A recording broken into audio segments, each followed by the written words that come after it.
ہر جھوٹے گناہگار پر افسوس ہے کہ اللہ کی آیتیں اس کو پڑھ کر سنائی جاتی ہیں تو ان کو سن تو لیتا ہے،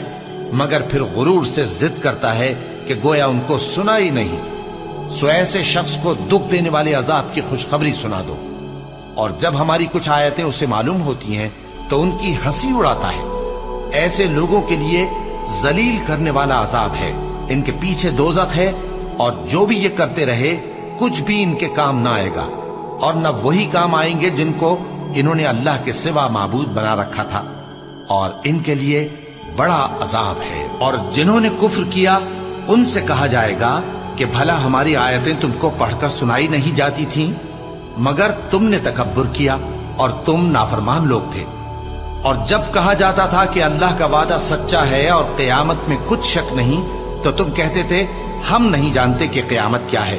ہم اس کو محض خیالی سمجھتے ہیں اور ہمیں یقین نہیں آتا۔ اور ان کے اعمال کی برائیاں ان پر ظاہر ہو جائیں گی، اور جس عذاب کی وہ ہنسی اڑاتے تھے وہ ان کو آ گھیرے۔